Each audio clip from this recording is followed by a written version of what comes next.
আহ, অবশ্যই তো আবাহনী আসলে বড় নাম, গত টানা চ্যাম্পিয়নশিপ আমরা দেখেছি তাদের। এবার একটু প্রেক্ষাপট চেঞ্জ হয়েছে, কিছু চেঞ্জেস এসেছে, বাট আমার কাছে মনে হয় যে সোফার এখন পর্যন্ত যেভাবে দলটা গুছাতে পেরেছি, আলহামদুলিল্লাহ আমি মনে করি যে চ্যাম্পিয়নশিপ তো আসলে বলে হয় না, এটা সময়ের সঙ্গে সঙ্গে জানা যায়। বাট আমার বিশ্বাস যে চ্যাম্পিয়ন হওয়ার মতো যে ধরনের প্লেয়ার দরকার সেই চ্যাম্পিয়ন প্লেয়াররা এই দলে আছে, এবং চ্যালেঞ্জ তো থাকবে। আসলে প্রেক্ষাপট চেঞ্জ হওয়ার পর অনেক কিছুতে আমরা চেঞ্জ দেখছি। তো সেই জায়গা থেকে আবাহনীর একটা চ্যালেঞ্জ ছিল, নতুনভাবে ম্যানেজমেন্ট গঠন হয়েছে, নতুনভাবে টিম গঠন হয়েছে, সো সেই জায়গা থেকে চ্যালেঞ্জ থাকবে। বাট আমি আসলে আমার লাইফে চ্যালেঞ্জটা সবসময় নিতে পছন্দ করি, চ্যালেঞ্জ নেই, এবং সেই চ্যালেঞ্জটা সময়ের সঙ্গে সঙ্গে দেখা যাবে যে আসলে কীভাবে জয় করতে পারি। গেলবার ঢাকা আবাহনীর কোচ খালেদ মাহমুদ সুজন বলেছিলেন যে আমার টিমের সাথে ন্যাশনাল টিমও পারবে না, অর্থাৎ তার টিম এতটাই স্ট্রং ছিল। এবার আবাহনী কাকে কাকে রিটেন করলো?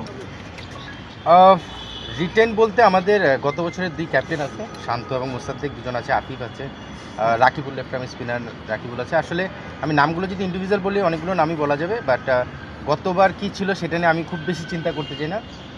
আমি স্বাভাবিকভাবেই আসার পরে ম্যানেজমেন্টের সঙ্গে বসেছি, ক্যাপ্টেনদের সঙ্গে বসে তারপরে একটা টিম দাঁড় করানোর চেষ্টা করেছি। নতুন কিছু প্লেয়ারও আছে, যে পারভেজ ইমন, মোহাম্মদ মিথুন, তার সঙ্গে নাহিদ রানা আছে, রিপন মণ্ডল, মৃত্যুঞ্জয়, মাহফুজ রাব্বি আপকামিং প্লেয়ার। তো এইভাবে করে ন্যাশনাল টিম বলবো না আমি, স্বাভাবিকভাবে এবার বাজেটের একটা ইস্যু ছিল, বাট তারপর চেষ্টা করেছি আমাদের কম্বিনেশনটা সাজানোর জন্য কীভাবে দাঁড় করানো যায়।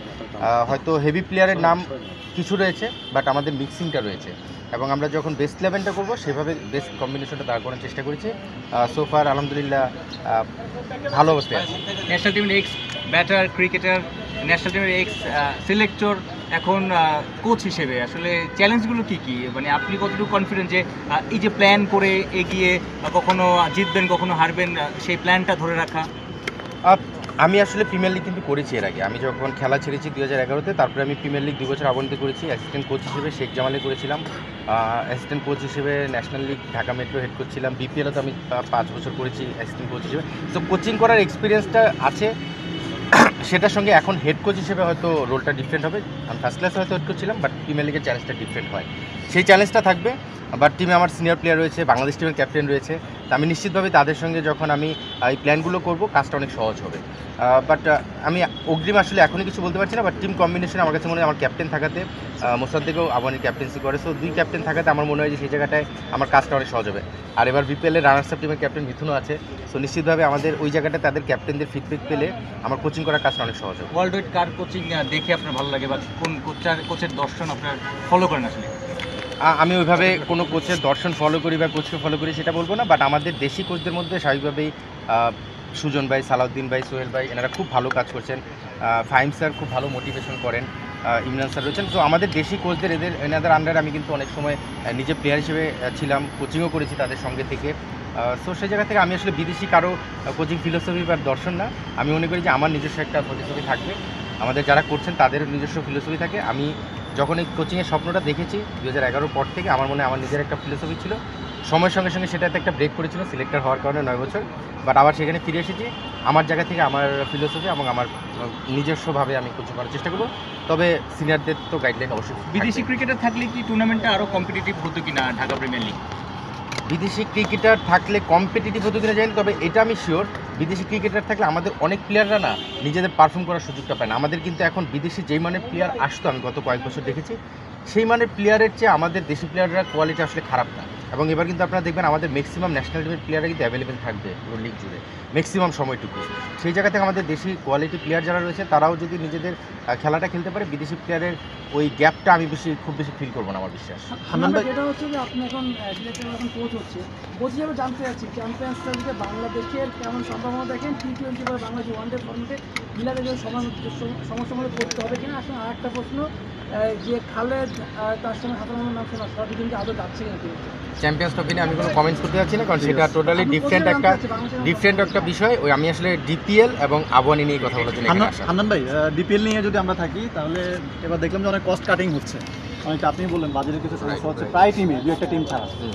এটা আসলে কোনো প্রভাব ফেলবে কিনা, আপনার কি মনে হয় যে এবার এই সিচুয়েশন কেন তৈরি?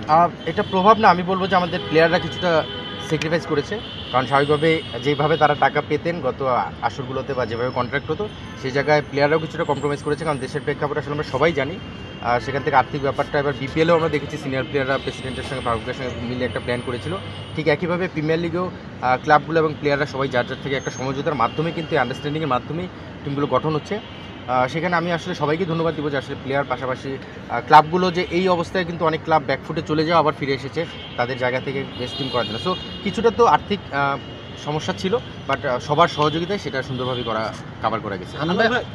আবাহনী ছাড়াও আরও 2-1টা টিম ভালো করেছে। আপনি যদি মোহামেডানের কথা বলেন, রূপগঞ্জ খুব ভালো টিম করেছে। রাইট। এই 3-4টা বাদ দিয়ে যদি আপনি দেখেন বাকি টিমগুলো খুব একটা প্রতিদ্বন্দ্বিতা থাকতে পারবে কিনা এটা নিয়ে আসলে সন্দেহ আছে।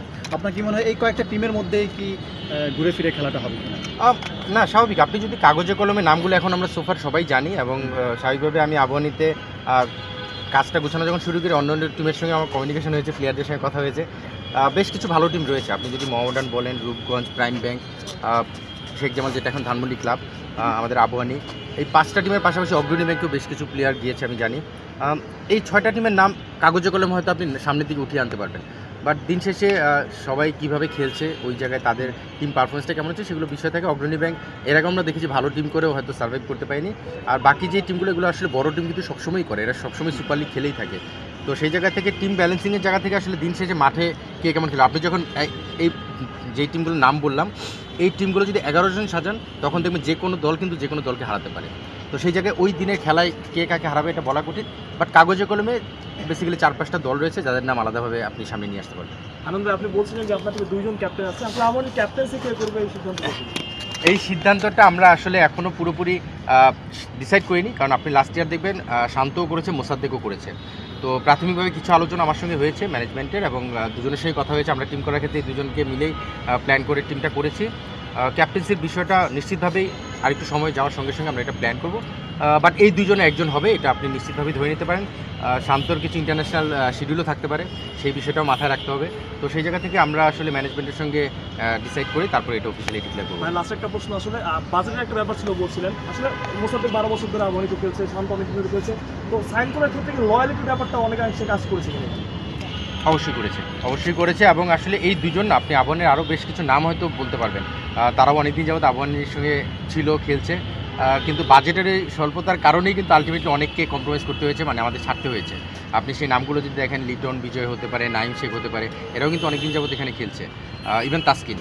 সো সেখান থেকে বাজেটের যখন একটা কাটাছেড়ার বিষয় আসছে তখন দেখা গেছে যে আসলে কে কার সঙ্গে কীভাবে অ্যাডজাস্ট করবে। তো সেখানে শান্ত মোসাদ্দেক কম্প্রোমাইজ করেছে, বাকিরাও কম্প্রোমাইজের জায়গা থেকে সরে আসার চেষ্টা করেছে, কিন্তু টিম কম্বিনেশন সাজাতে যে ওই বাজেটে কিছুটা অ্যাডজাস্ট করতে হয়েছে।